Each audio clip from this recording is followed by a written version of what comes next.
Malayalam online ക്ലാസ്സിലേക്ക് സ്വാഗതം.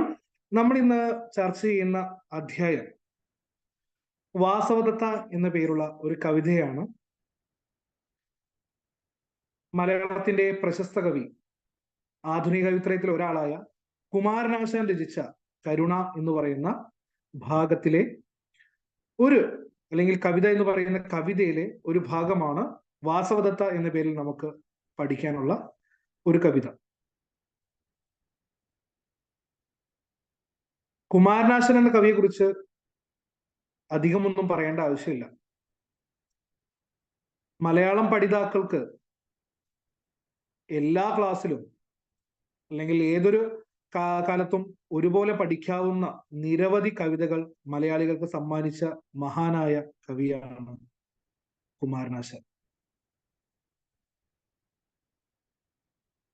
നമ്മൾ പ്രാഥമിക പഠനത്തിൽ 1 മുതൽ 10 വരെ അല്ലെങ്കിൽ 10 കഴിഞ്ഞൊക്കെ പഠിക്കുന്ന സമയത്ത് പല ക്ലാസ്സുകളിലായി അദ്ദേഹത്തിന്റെ പല രീതിയിലുള്ള കവിതകൾ പഠിക്കുന്നതും അതുകൊണ്ട് തന്നെയാണ്.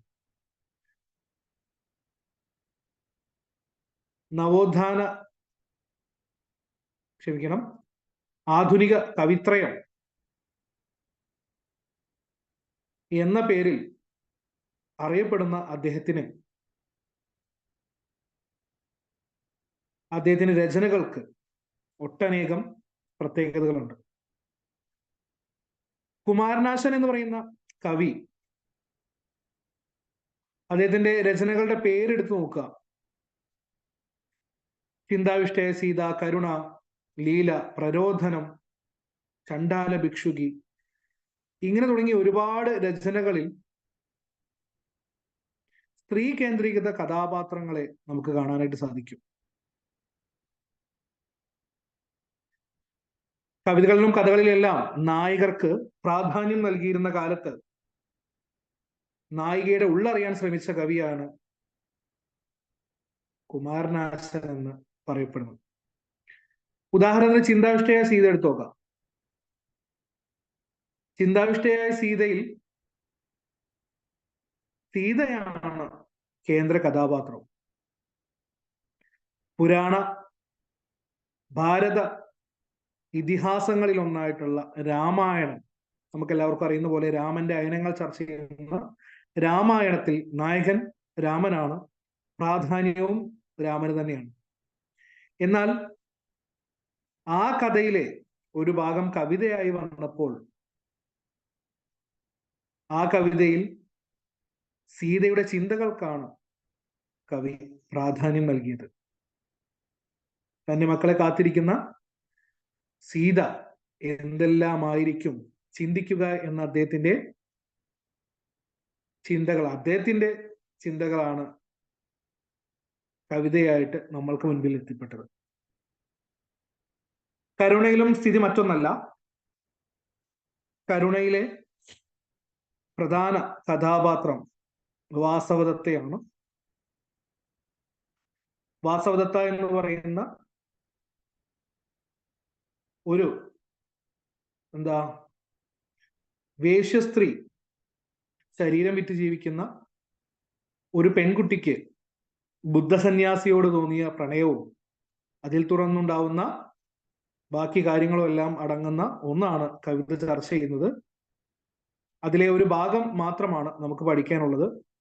നമുക്ക് എല്ലാ തവണത്തെയും പോലെ സ്ക്രീൻ ഷെയർ ചെയ്ത് ബാക്കിയുള്ള കാര്യങ്ങൾ ചർച്ച ചെയ്യാം. എല്ലാവരും കവിത സ്ക്രീൻ ഷെയർ ചെയ്യുന്ന സമയത്ത് പൂർണ്ണമായിട്ടും വായിച്ചു നോക്കാനും സംശയങ്ങൾ എന്തെങ്കിലും ഉണ്ടെങ്കിൽ കുറിച്ച് വെച്ച് പിന്നീട് വ്യക്തിഗതമായിട്ട് ഓരോരുത്തർക്കും ചോദിക്കാനും ശ്രദ്ധിക്കുക. സോ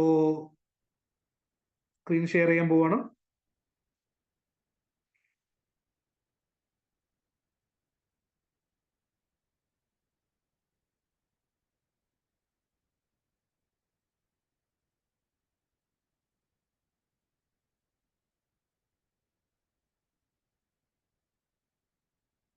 ഇവിടെ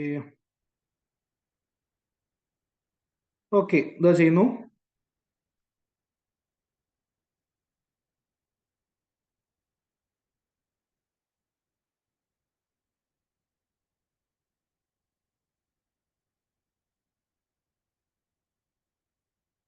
എല്ലാവർക്കും സ്ക്രീൻ വ്യക്തമാവുന്നു എന്ന് വിശ്വസിക്കുന്നു.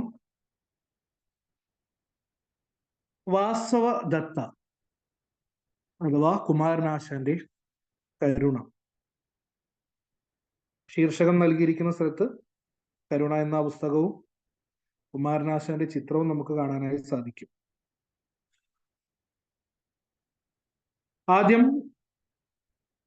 നമ്മൾ നേരത്തെ പറഞ്ഞ ഒരു കാര്യത്തിലേക്ക് തന്നെയാണ് ആധുനിക കവിത്രയത്തിൽ ഒരാൾ, കാൽപ്പനിക വസന്തത്തിന് തുടക്കം കുറിച്ച ആശാൻ.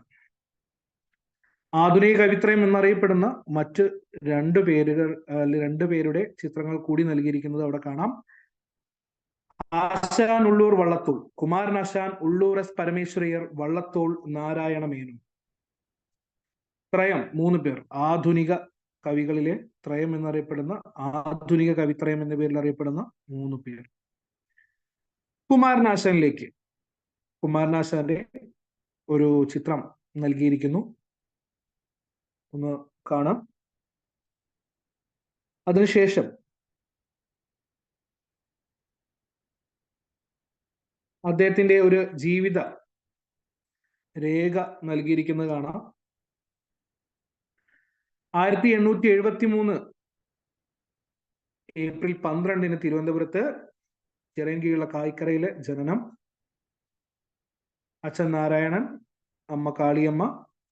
സ്നേഹഗായകൻ എന്നറിയപ്പെടുന്നു. മഹാകാവ്യങ്ങൾ എഴുതാതെ അല്ലെ മഹാകവിയായ വ്യക്തി. ശ്രീനാരായണ ഗുരു, നമുക്ക് എല്ലാവർക്കും അറിയുന്ന നവോത്ഥാന നായകരിൽ ഒരാളായ ശ്രീനാരായണ ഗുരുവാണ് അദ്ദേഹത്തിന്റെ അല്ലെങ്കിൽ അദ്ദേഹത്തിലുള്ള കവിയെ ആദ്യമായി തൊട്ടറിഞ്ഞതെന്ന് പല ഇതിലും പറയപ്പെടുകയുണ്ടായി. അദ്ദേഹമാണ് പിന്നീട് ആശാന്റെ പഠനത്തിന് വേണ്ടിയിട്ട് കാര്യങ്ങൾ ചെയ്യുകയും ഡോക്ടർ പൽപ്പുവിന്റെ നേതൃത്വത്തിൽ സഹായത്തിൽ അദ്ദേഹത്തിന് തുടർ വിദ്യാഭ്യാസം നൽകാനും ഒക്കെ സാധ്യത ഉണ്ടായത്. ആശാൻ 1903 SNDP സ്ഥാപിക്കുന്നത്, ശ്രീനാരായണ ധർമ്മ പരിപാലന സംഘം. അവർണരുടെ സ്വാതന്ത്ര്യത്തിന് വേണ്ടിയിട്ട് കഠിനമായ പ്രയത്നം ചെയ്തതായിട്ട് പറയുന്നു. കാരണം അന്നത്തെ കാലത്ത് ശ്രീനാരായണ ഗുരു അടക്കമുള്ള ആളുകൾ അന്നത്തെ കാലത്തുണ്ടായിരുന്ന അനീതിക്കും അല്ലെങ്കിൽ തൊട്ടുകൂടായ്മ, തീണ്ടിക്കൂടായ്മ, അതല്ല എങ്കിൽ നമ്മുടെ ഇത്തരത്തിലുള്ള അന്ധവിശ്വാസങ്ങൾ, ഒരു ജാതി ഒരു മതം ഒരു ദൈവം എന്ന മഹത്വചനം ജനങ്ങളിലേക്ക് ഉയർത്തിയ മഹത് വ്യക്തിയാണ് ശ്രീനാരായണ ഗുരു. അദ്ദേഹത്തോടൊപ്പം ചേർന്ന് പ്രവർത്തിക്കാനായിട്ട് സാധിച്ചു. അദ്ദേഹത്തിന് വീണപൂവ് മലയാള സാഹിത്യത്തിന് തന്നെ പുതു യുഗപ്പിറവിക്ക് കാരണമായി. ഒരുപാട് കാര്യങ്ങൾ, അതുപോലെ തന്നെ അദ്ദേഹത്തിന്റെ പ്രധാനപ്പെട്ട നളിനി ലീല, ചിന്താവിഷ്ടയ സീത, ദുരവസ്ഥ, ചണ്ടാല ഭിക്ഷുകി തുടങ്ങിയ ഒരുപാട് കൃതികൾ 1920 പ്രജാസഭയിലേക്ക് നോമിനേറ്റ് ചെയ്യപ്പെട്ടു. പിന്നെ 1922 വെയിൽസ് രാജകുമാരിൽ നിന്ന് പട്ടും വളയും സമ്മാനം ലഭിച്ചു. നേരത്തെ സൂചിപ്പിച്ച ഒന്നാണ്, മഹാകാവ്യങ്ങൾ ഒന്നും എഴുതിയിട്ടില്ലാത്ത അദ്ദേഹത്തിന് മഹാകവി എന്ന പദവി ലഭിച്ചു. 1924 ജനുവരി 16 അദ്ദേഹം മരണപ്പെടുകയാണ്. ഒരു സാധാരണ മരണമല്ല, ഒരു അപകട മരണമാണ്. പല്ലനയാറ്റിൽ വെച്ചുണ്ടായ റെഡീമർ എന്ന പേരുള്ള ഒരു ബോട്ട് മറിഞ്ഞാണ് അദ്ദേഹത്തിന്റെ മരണം. കുമാരനാശാന്റെ ജീവിതം പറയുമ്പോൾ കുറച്ചൊക്കെ ഞാൻ സന്തോഷിക്കാറും അതിലുപരി ഞാൻ മക്കളോടൊക്കെ പറയുന്ന സമയത്ത് ശ്രദ്ധിക്കുന്ന 2 കാര്യങ്ങളാണ്. ഒന്ന്, കുമാരനാശാൻ എന്ന് പറയുന്ന വ്യക്തിയുടെ അച്ഛന്റെയും അമ്മയുടെയും പേര് തന്നെയാണ് എൻ്റെ അച്ഛന്റെയും അമ്മയുടെയും പേര്.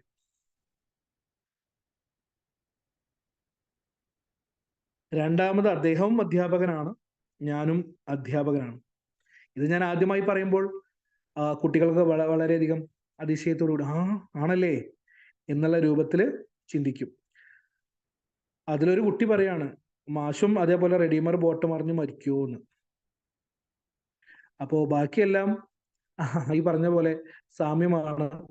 എല്ലാം അല്ലട്ടോ, ജസ്റ്റ് ഈ പറഞ്ഞ പോലെ അച്ഛൻ്റെയും അമ്മയുടെയും പേര് യാദൃശികമായിട്ട്, നാരായണൻ എന്നും കാളി എന്നുള്ള പേര് യാദൃശികമായിട്ടും ഞാനൊരു അധ്യാപകനായി തീർന്നതും വേണമെങ്കിൽ പറയാം.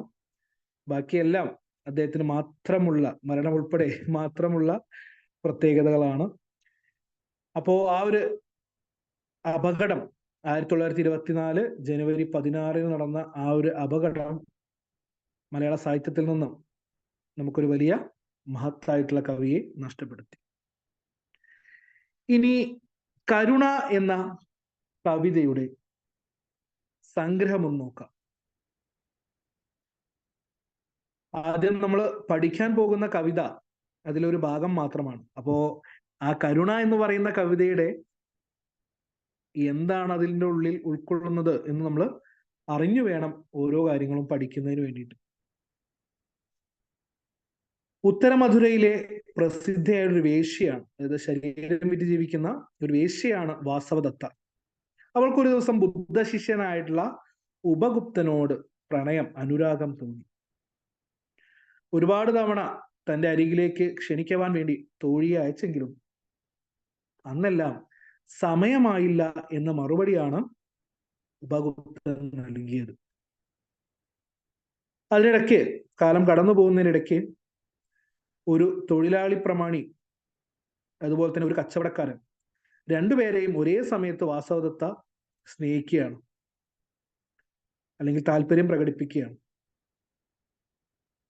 കച്ചവടക്കാരന്റെ ധനപുഷ്ടി കണ്ടപ്പോൾ തൊഴിലാളി പ്രമാണിയുടെ അനിഷ്ടത്തെ ഭയന്ന് വാസവദത്ത അതിലൊരാളായ തൊഴിലാളി പ്രമാണിയെ കൊന്നു. ആരും കാണാതെ കുഴിച്ചു മൂടി, വീട്ടിൽ വെച്ച് കൊല്ലുകയും വീടിനടുത്തുള്ള ചാണകക്കുഴിയിൽ ആ ഒരു ശരീരം കുഴിച്ചു മൂടുകയും ചെയ്തു. പക്ഷേ ആരിൽ നിന്നെല്ലാമോ ഈ കാര്യങ്ങളെല്ലാം അറിഞ്ഞ നിയമം ഇത് കണ്ടുപിടിച്ച്, രാജാവ് അല്ലെങ്കിൽ നിയമം കണ്ടുപിടിച്ച് അവൾക്ക് കടുത്ത ശിക്ഷ നൽകി. പറയുന്ന പോലെ തന്നെ കടുത്ത ശിക്ഷയായിരുന്നു നൽകിയത്. ചുടുകാട്ടിൽ കയ്യും കാലും മൂക്കും കാതും ഇവയെല്ലാം മുറിച്ച് തള്ളുകയാണ് അവരവളെ ചെയ്തത്. ശ്മശാനത്തിൽ, ചുടുകാട്ടിൽ കൈകാലുകൾ അറുത്ത് മൂക്കും കാതും മുറിച്ച് കിടന്നിരുന്ന വാസവദത്ത, അവൾക്കപ്പോൾ കൂട്ട് തോഴി മാത്രമായിരുന്നു.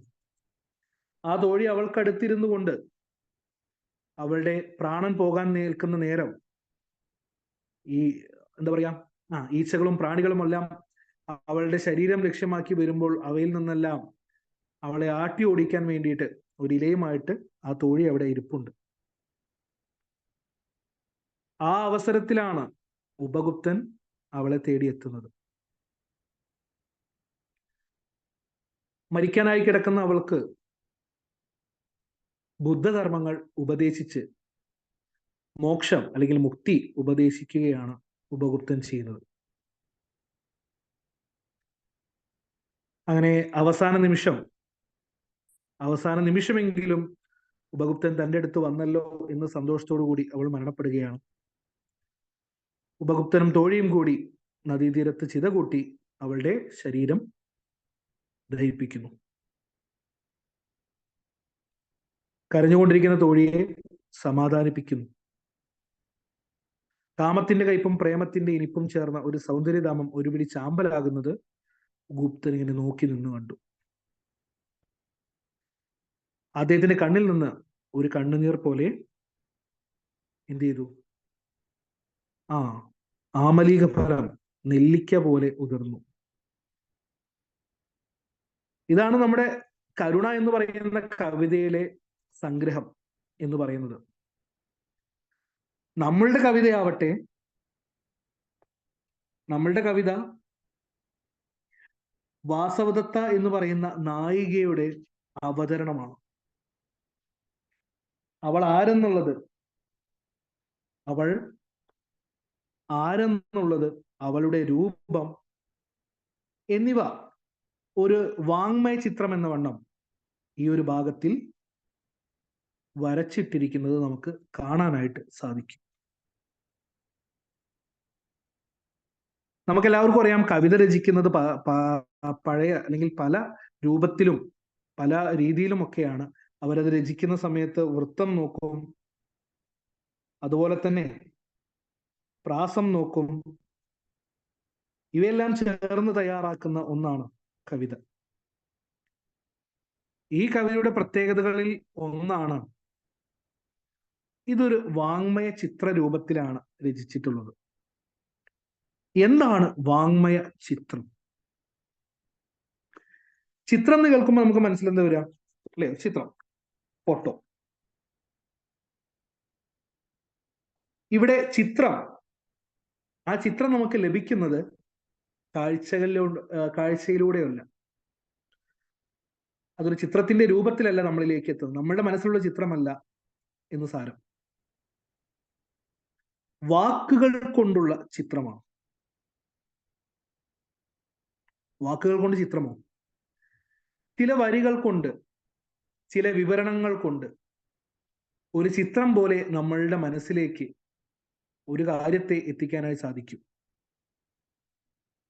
അവയാണ് നമ്മൾ വാങ്മയ ചിത്രം എന്ന് പറയുന്നത്. ഉദാഹരണത്തിന് ഞാനൊരു വാക്യം അല്ലെങ്കിൽ ഞാൻ കുറച്ച് വിവരണം നൽകാം. ഒരു പ്രായമായ വ്യക്തി, അയാൾ നടന്നു വരുന്നു. ഒരു ഷർട്ടും മുണ്ടുമാണ് വേഷം. ആ മുണ്ട് അദ്ദേഹം മടക്കി കുത്തിയിട്ടുണ്ട്. നീല ഷർട്ടിന് മുകളിലായി അദ്ദേഹം ഒരു ചുവന്ന തോർത്ത് തോളിൽ ഇട്ടിരിക്കുന്നു. അയാൾ ഒരു പഴക്കച്ചവടക്കാരനാണ്. അതിനാൽ തന്നെ തലയിൽ ഒരു കുട്ട നിറയെ പഴങ്ങളുമായാണ് വരുന്നത്. കുട്ട വീണു പോകാതിരിക്കാൻ തന്റെ വലത് കൈകൊണ്ട് അദ്ദേഹം അതിനെ പിടിച്ചിരിക്കുന്നു. പ്രായാധിക്യം കാരണം, കാഴ്ച കുറവുള്ളതിനാലാവാം, അദ്ദേഹം ഒരു കണ്ണട ധരിച്ചിട്ടുണ്ട്. കാലിൽ വളരെ പഴകിയതും തേഞ്ഞതുമായ ഒരു ചെരുപ്പാണ് ധരിച്ചിരിക്കുന്നത്. പ്രായാധിക്യം കാരണം വളരെ പതിയെയാണ് അദ്ദേഹം നടക്കുന്നത്. ഇപ്പോ നമ്മളുടെ മനസ്സിലൊരു ചിത്രം ഉണ്ടാകും. പൂർണ്ണമായി കേട്ട, ശ്രദ്ധയോടുകൂടി കേട്ട ഒരാൾക്ക് തീർച്ചയായും ഉണ്ടാകും.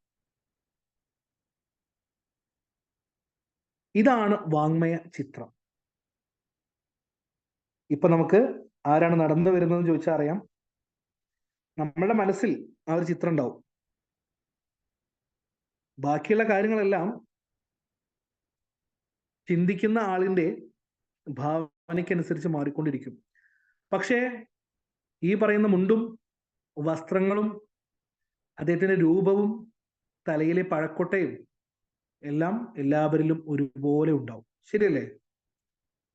അതാണ് ഇവിടെയും അവതരിപ്പിക്കുന്നത്. മറ്റൊന്ന്, വാസവദത്ത എന്ന് പറയുന്ന കവിതയിലേക്ക് അടുക്കുമ്പോൾ പറയാനുള്ള മറ്റൊരു കാര്യം,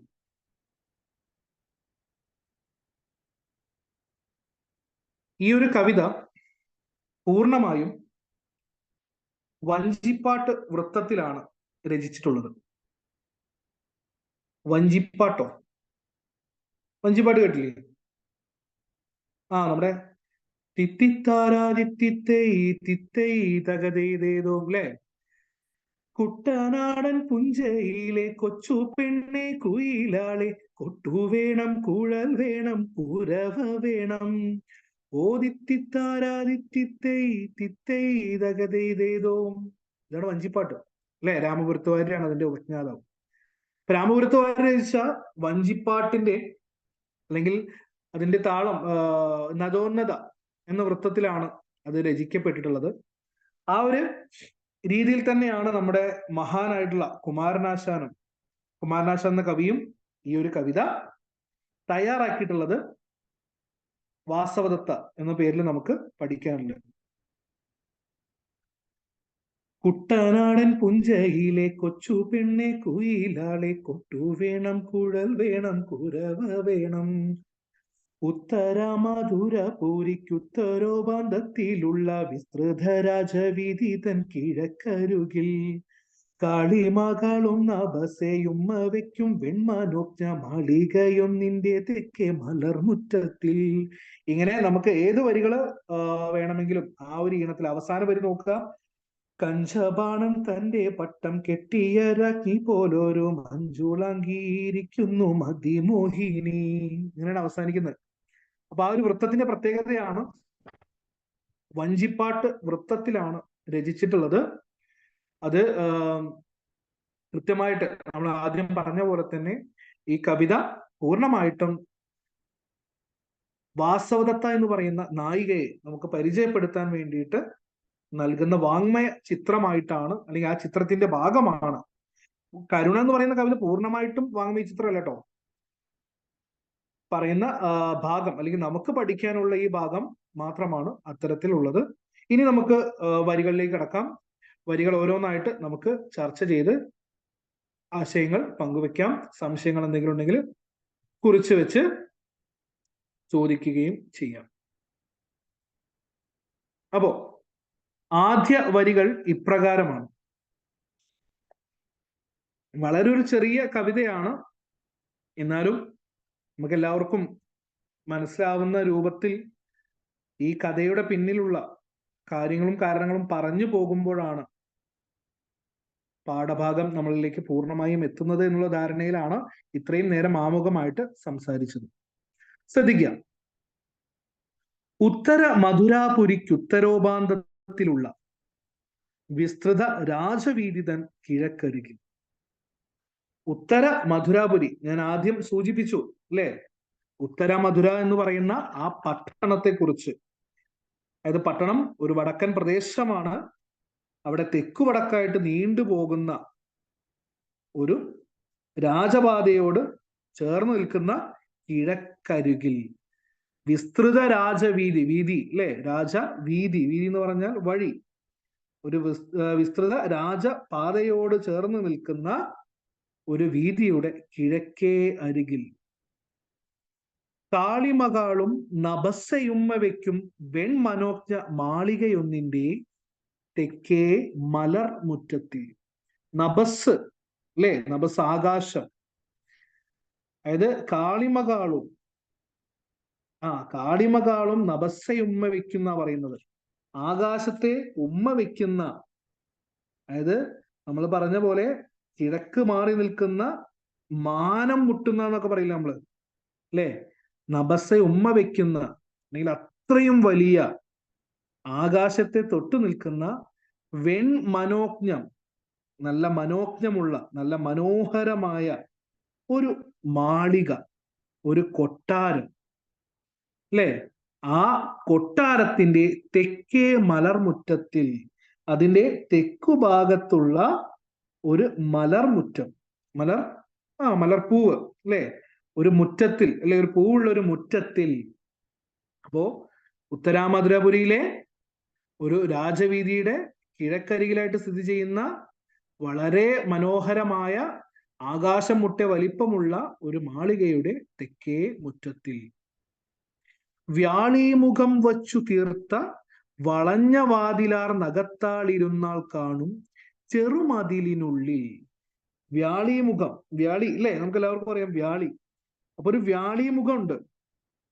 അപ്പൊ അവിടെ തന്നെ വ്യാളീമുഖം വെച്ചു തീർത്ത് വളഞ്ഞ വാതിൽ, ഒരു വാതിലുണ്ട്. ആ വാതിൽ വ്യാളീമുഖത്താൽ തീർത്ത ഒന്നാണ്. അപ്പൊ അതിനാൽ തന്നെ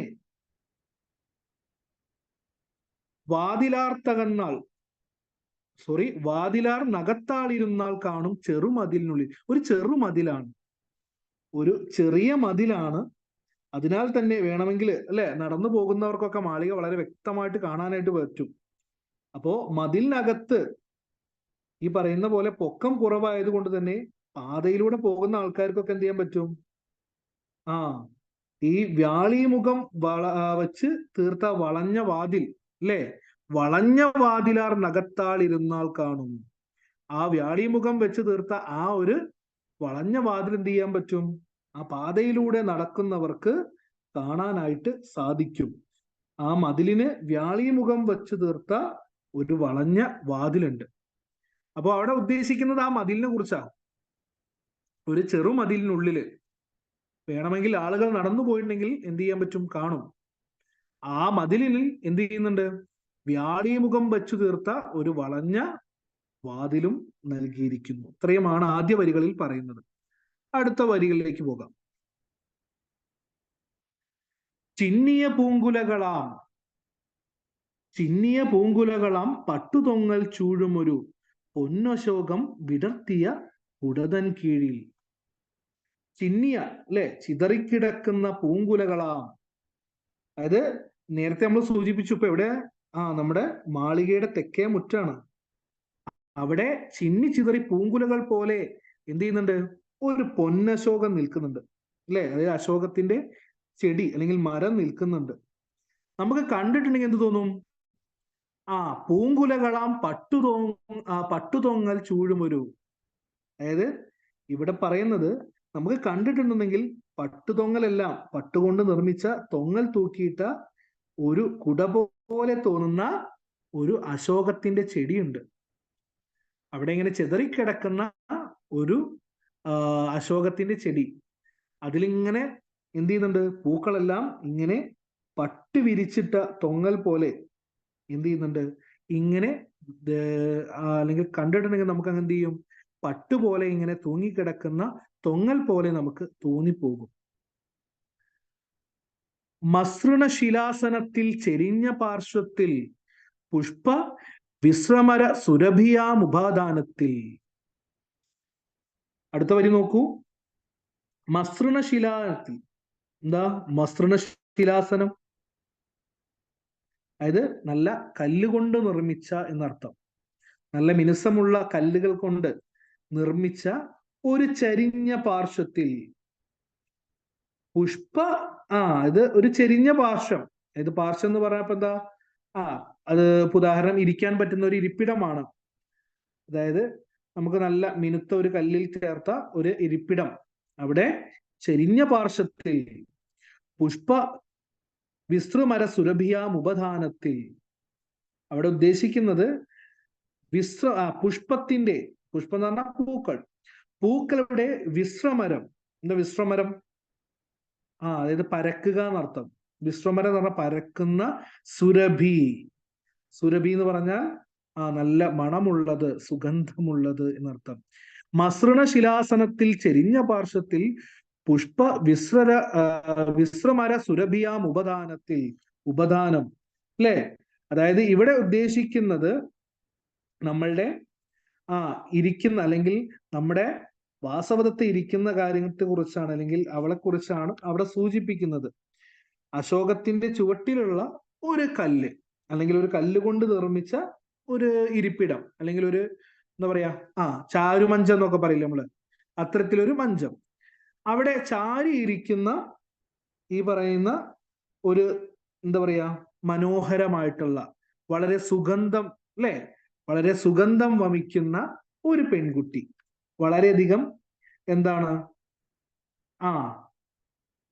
അവളവിടെ ഇരിക്കുകയാണ്. അവളവിടെ ഇരിക്കുക മാത്രമല്ല, അവളിൽ നിന്ന് നല്ല മനോഹരമായിട്ടുള്ള അല്ലെങ്കിൽ നല്ല സുഗന്ധം ഇങ്ങനെ വമിക്കുന്നുണ്ട്. മെല്ലയൊട്ട് ചാഞ്ഞും വക്കിൽ കസവുമിന്നും പൂവാട തെല്ലളകോപരി ഒരു വശത്താക്കിയും. അതായത് അവൾ ഇരിക്കുന്നത് ഞാൻ പറഞ്ഞല്ലോ നേരത്തെ പോലെ അശോകത്തിന്റെ ചുവട്ടിലാണ്. ഒരു വെണ്ണക്കല്ലിൽ അല്ലെങ്കിൽ ഒരു മിനുസമുള്ള കല്ലിലാണ് അവൾ ഇരിക്കുന്നത്.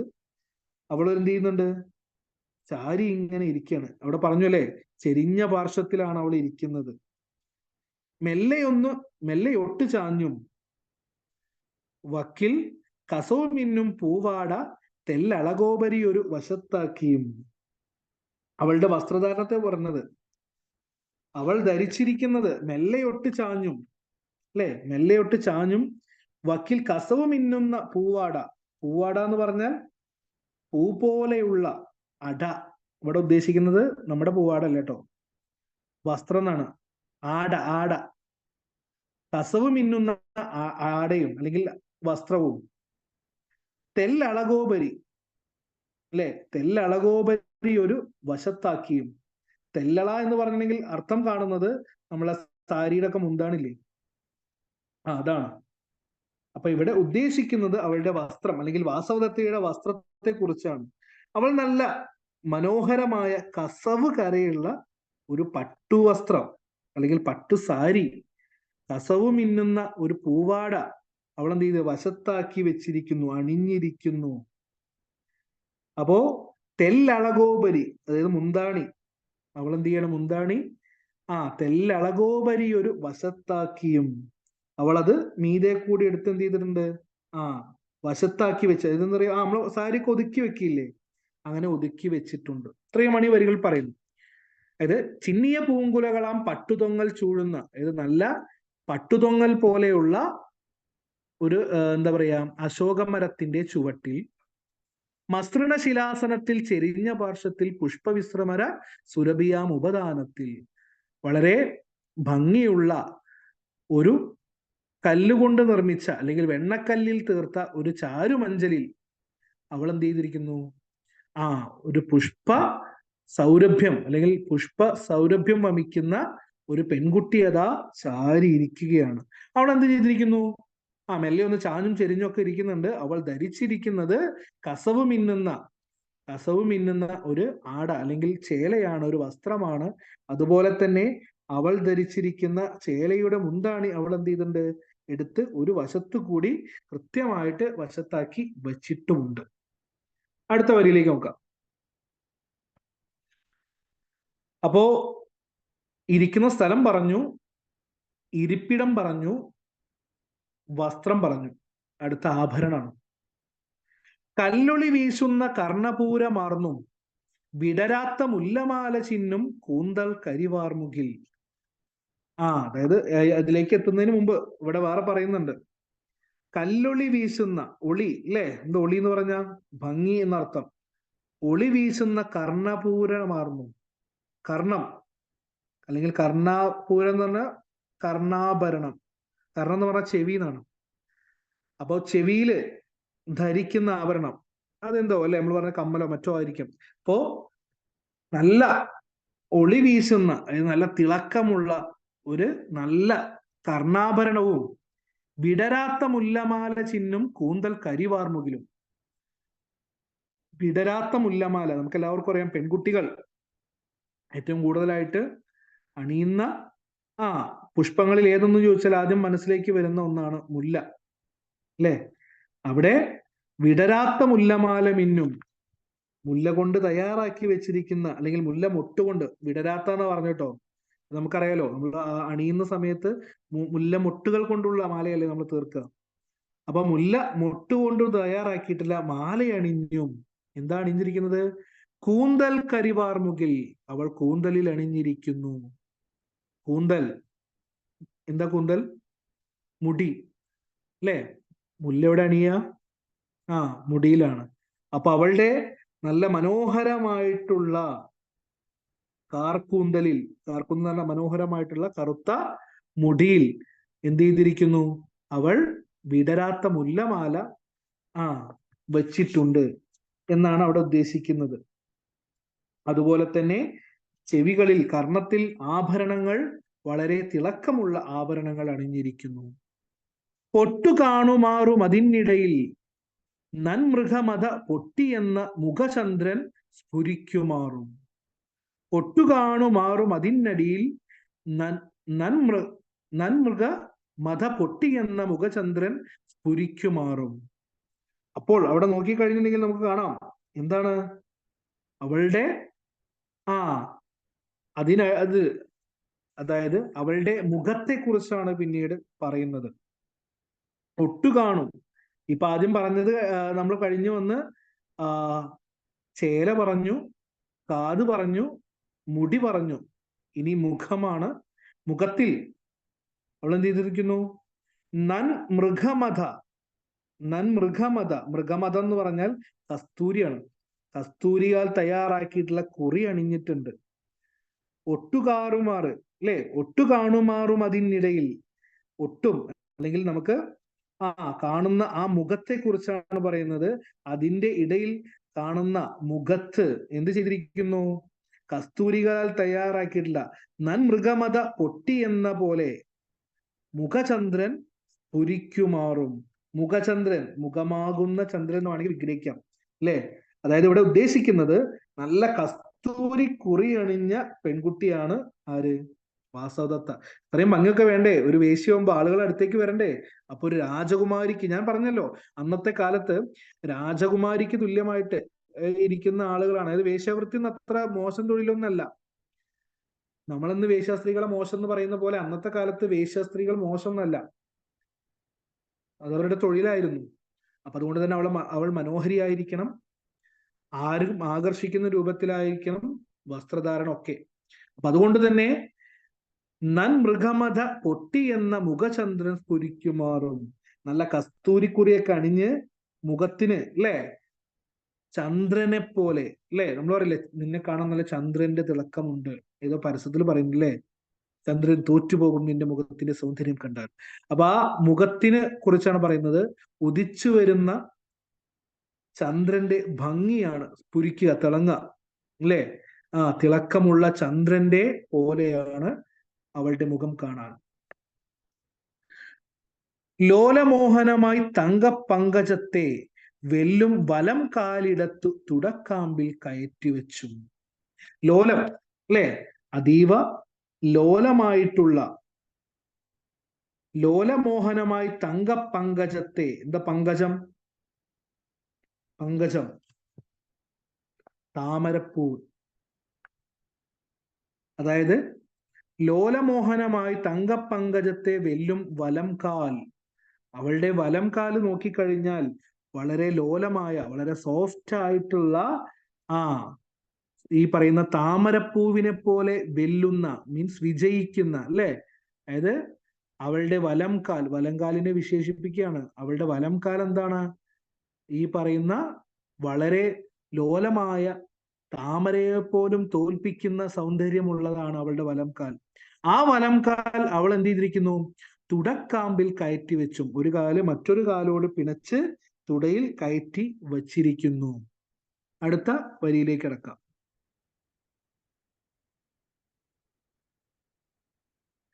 രാമച്ച വിശറി പനിനീരിൽ മുക്കി തോഴിയെ കൊണ്ടോമൽ കൈവള കിലുങ്ങനെയൊട്ടു വീശിച്ചും. ഇത് അവിടെ ഇരിക്കുന്നത് എങ്ങനെയാണ്?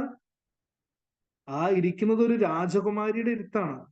അപ്പൊ അതുകൊണ്ട് തന്നെ ഞാൻ ആലോചിച്ച് നോക്കൂ, ഒരു വേശ്യസ്ത്രീക്ക്, ഞാൻ നേരത്തെ സൂചിപ്പിച്ചു തോഴിയുണ്ട് അല്ലെ, തോഴിമാരൊക്കെ ഒരു രാജകുമാരിക്ക് സമാനമായ ജീവിതമാണ് അവൾക്ക്. അപ്പൊ വാസവദത്ത നയിച്ചുകൊണ്ടിരിക്കുന്ന അപ്രകാരമാണ്. അപ്പൊ രാമച്ചം കൊണ്ട്, നമുക്ക് എല്ലാവർക്കും അറിയാം രാമച്ചം അല്ലെ, ആ രാമച്ചത്തെ കൊണ്ട് ഉണ്ടാക്കിയിട്ടുള്ള ഒരു വിശറി ഉണ്ട്. ആ വിശറി പനിനീരിൽ മുക്കിക്കൊണ്ട് തോഴിയെ കൊണ്ട് എന്ത് ചെയ്യാണ്?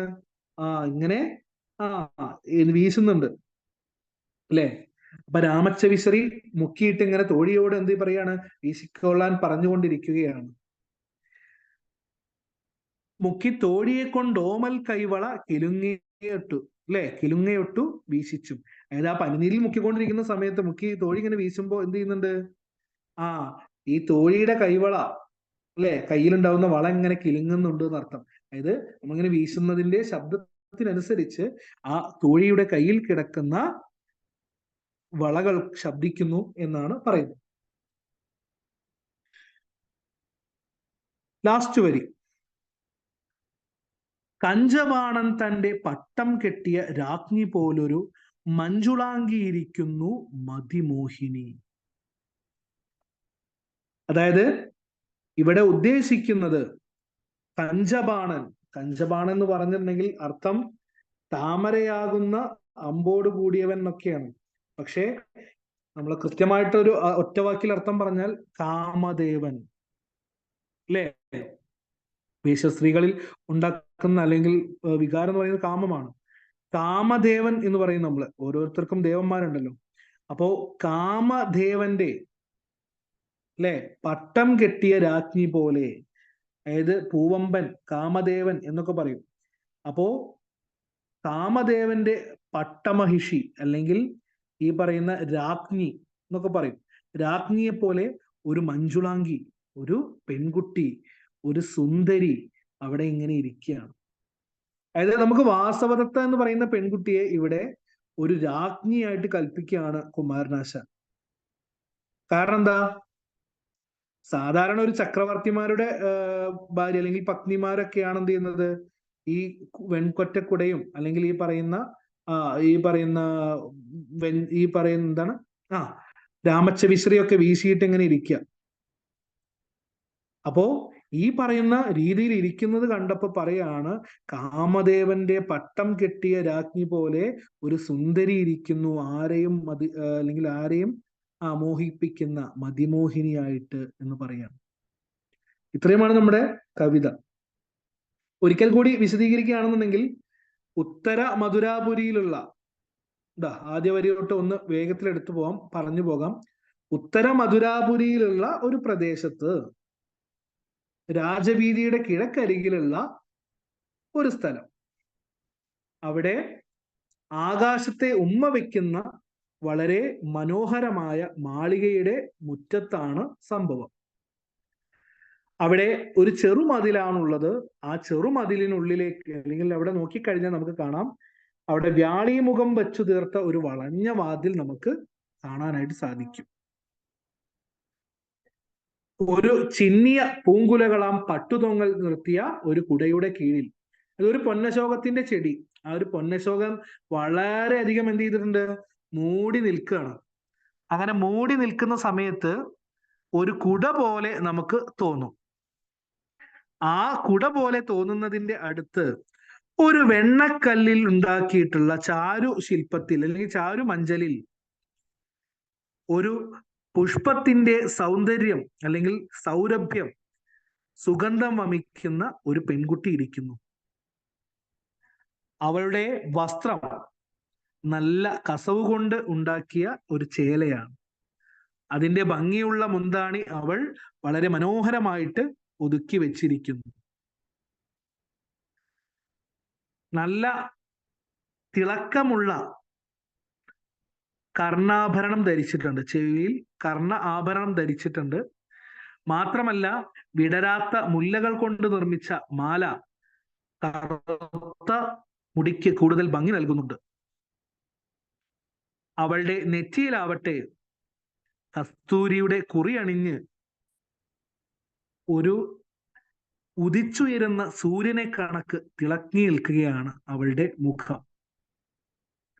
അവൾ ആ മഞ്ചത്തിലിരുന്ന് താമരയെപ്പോലും തോൽപ്പിക്കുന്ന അവളുടെ വലതുകാൽ തുടയുടെ മുകളിൽ കയറ്റി വെച്ച് തൊട്ടടുത്ത് നിൽക്കുന്ന തോഴി, ആ തോഴിയെ കൊണ്ട് രാമച്ചവിശറി പനിനീരിൽ മുക്കിക്കൊണ്ട് വീശുവാനായിട്ട് പറഞ്ഞിരിക്കുകയാണ്.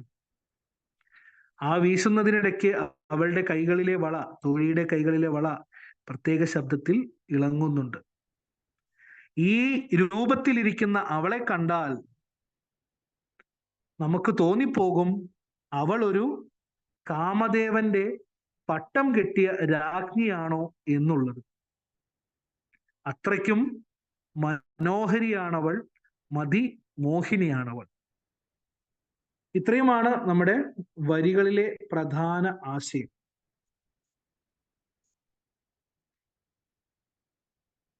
അപ്പോ ഞാൻ നേരത്തെ സൂചിപ്പിച്ചു, വളരെ ചെറിയ ഒരു കവിതാഭാഗമാണ്.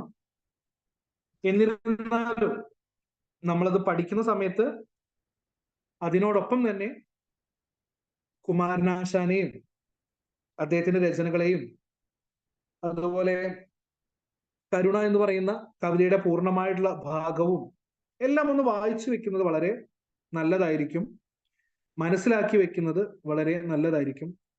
അതുകൊണ്ട് തന്നെയാണ് അവയെല്ലാം തന്നെ അതിൽ നമ്മൾ ഉൾപ്പെടുത്തുകയും ചെയ്തിട്ടുള്ളത്. കുമാരനാശാൻ മലയാളത്തിന്റെ പ്രിയ കവി. എല്ലാ വിദ്യാർത്ഥികൾക്കും ഒരു നവീനമായിട്ടുള്ള ആശയങ്ങൾ പകർന്നു തരുന്ന ഒട്ടനവധി കവിതകൾ രചിച്ച മഹത് വ്യക്തിയുടെ കരുണയിലെ ഒരു ഭാഗം, വാസവദത്ത്. ഇതാണ് ചുരുക്കി പറഞ്ഞാൽ നമ്മുടെ പാഠം. അപ്പൊ എല്ലാവരും നന്നായിട്ട് വായിക്കുക. സംശയം എന്തെങ്കിലും ഉണ്ടെങ്കിൽ നേരത്തെ പറഞ്ഞ പോലെ കുറിച്ച് വെക്കുക, നേരെ ചോദിക്കുക. സോ എല്ലാവരും നന്നായിട്ട് പഠിക്കുക, നന്നായിട്ട് ഇരിക്കുക. ഇതുപോലെ മറ്റൊരു പാഠവുമായിട്ട് മറ്റൊരു ക്ലാസ്സിൽ നമ്മൾ ഉടൻ തന്നെ കണ്ടുമുട്ടുന്നതായിരിക്കും. അതുവരേക്കും എല്ലാവർക്കും നന്ദി, നമസ്കാരം.